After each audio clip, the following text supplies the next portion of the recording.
This week we will provide an expert presentation on Lord Harry's lecture, Christian Modern Art, Catholic Elegance and Joy, as well as the readings for this week from Elkins, Dearness, and Seidel, presented by Charles Caldwell, Crystal Helt, and Linda Williams. Elkins' project is to recognize that the conversation about art and religion is not an easy one, and there is no clear consensus about the connection between art and religion. In fact, for some, it is not at all clear that such a conversation is possible or even appropriate. Elkins elucidates the different opinions in this regard by relating stories of students that illustrate each notion. This week we are given Kim's story, a Korean student who privately showed Elkins some of her religious work. Elkins felt obligated to tell Kim that her religious work was not appropriate for display because it was too simplistically pious and sincere. Our display image in this slide is Head of Christ by Warner Sallman. Done in 1940 and more widely reproduced outside of the art community, it has been far more reproduced than any of Picasso or Pollock's work, but receives no artistic acclaim, being considered kitsch by the art world.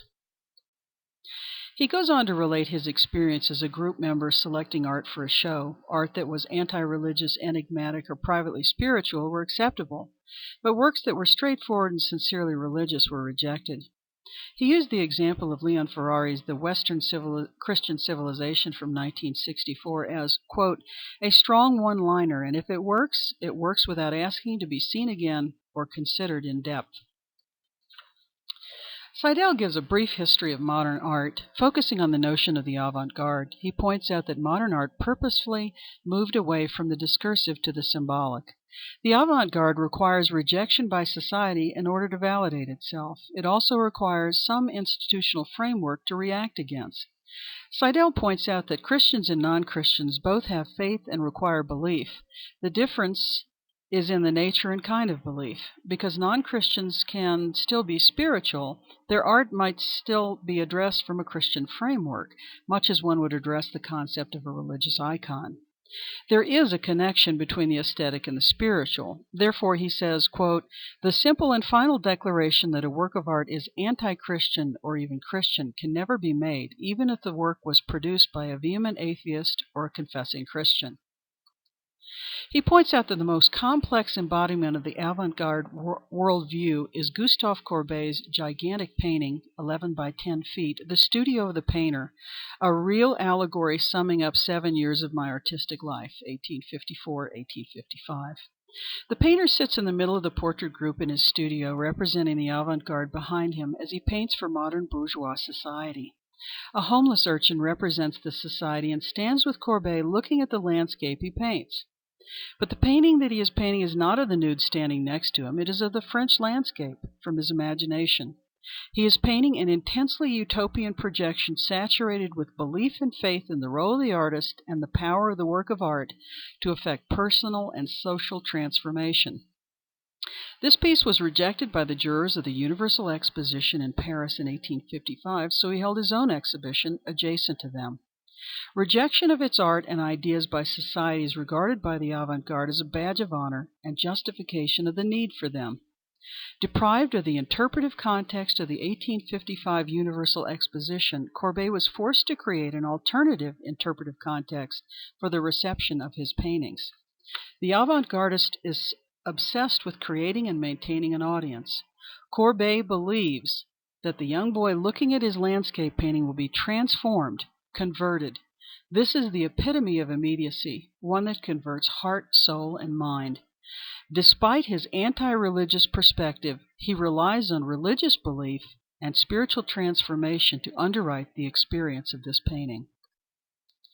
Dearness attempts to reframe the discussion of beauty through a Christian aesthetic. He points out that a truly biblical view of beauty must include the notion that life is not compartmentalized, nor is beauty. Further, the distinction should not be between beauty and ugliness, but between beauty that serves the Creator and that which leads away from His purpose. In that regard, both beauty and goodness have an eschatological aim, whose most profound symbol is the cross. For those without this perspective, the cross becomes just a piece of jewelry. Although art may change a person's perspective, art by itself is not redemptive. He then points out the 7 word groups in Hebrew that refer to what is lovely or to the enjoyment of these things. Sebi, beauty or honor. Hadar, to honor or glorify. Pa'ar, to glorify, to crown, to beautify. Hamad, to desire or to delight in. Yafa, to be fair or beautiful. Na'ah, what is fitting or physically attractive. And Na'em, what is pleasant or lovely in a general sense. This brings us to our Lord Harry's lecture, Christian Modern Art, Catholic Excellence and Joy. Harry's focuses on two artists of the early 20th century, Eric Gill and David Jones. Gill is a particularly enigmatic figure. A stone carver and calligrapher, he professed a strong connection to Catholicism. After the end of World War I, he founded a Catholic artistic community, the Guild of St. Joseph and St. Dominic, which upheld the basic skills of making along with intellectual pursuit. While he did produce a great deal of religious art, his personal life was reprehensible to the extreme. He's best known for his Stations of the Cross done for Westminster Abbey in 1914. Gill's superb craftsmanship as a stone cutter and as a letter carver is clearly in evidence here.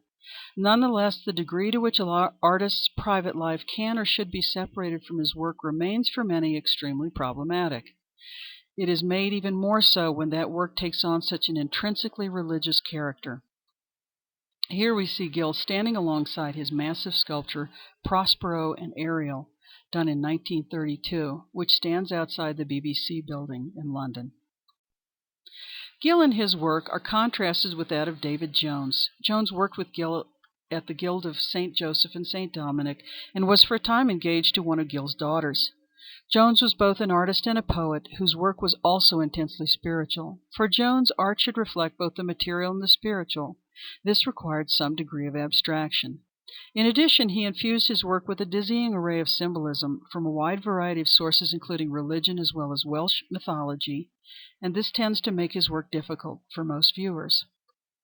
Jones' engraving of the Rime of the Ancient Mariner is an example for this process. At the first level, we would recognize that the focal point of the picture is a bird that has been wounded by an arrow, and there are three sailors climbing the rigging of the mast to get to the bird. If the viewer does not recognize that the bird is an albatross, it would be impossible to connect the image with Samuel Coleridge's poem. The knowledge of the type of the bird is, by itself, insufficient to make the connection. Knowledge of the fact that the rigging that the sailors are climbing is called ratlines would also not be useful in making that connection. Thus, even detailed knowledge of the elements of the image does not assure a correct interpretation. Further, without knowledge of Jones' deep commitment to his religion, it would not occur to the viewer to see the poem or this image as symbolic of a sinner's need for salvation, which is in fact what Jones was getting at. We have a similar problem with another of Jones' work, a painting titled The Garden Enclosed from 1924. Interpretation of this work would benefit from the knowledge that the title references the Old Testament book of Song of Solomon, as well as the fact that it was painted shortly after Jones' engagement to Eric Gill's daughter Petra. The discarded doll represents the putting away of childhood. Does the fact that she seems to be rejecting his embrace portend a foreboding on Jones' part regarding the engagement? The situation becomes more extreme with Epiphany 1941, Britannia and Germania embracing. The image is overwhelmingly crowded and busy with countless images and detail, the meaning of which quickly becomes impenetrable. For a timeline, we've noted that both artists lived during the two world wars and that Jones was in fact a soldier in the First World War. Several important movements in art history took place during this time, which we have indicated. Except for the influence of Expressionism, and to a lesser extent that of abstraction, however, these movements did not play a particularly large role in Gill's or Jones's work. In terms of vocabulary, we have avant-garde from a military term. It is an advanced team of elite cultural combatants who would lead society into the utopian future. We also thought we should take a closer look at icon, iconography, and iconology. An icon is a person or thing regarded as a representative symbol of something, a painting of Jesus or other holy figure done in a particular style, venerated and used as an aid in devotion. Iconography is the connecting of the apparent meaning of an image with its historical and cultural background. Iconology is a deeper level interpretation requiring considerations of psychology and a broader cultural context. Finally, in terms of thoughts, feelings, and frustrations, we'd like to call attention to the following. Can the art produced by a bad person speak to us religiously? Can the impenetrable work of a spiritual person speak to us religiously? Can the hostile work of an unbeliever speak to us religiously? Does it matter if a work of art is spiritual, since art alone is not redemptive? And how does the truly sincere and pious artist engage with the art world and society if this sort of work is rejected for display? Thanks so much for watching our presentation.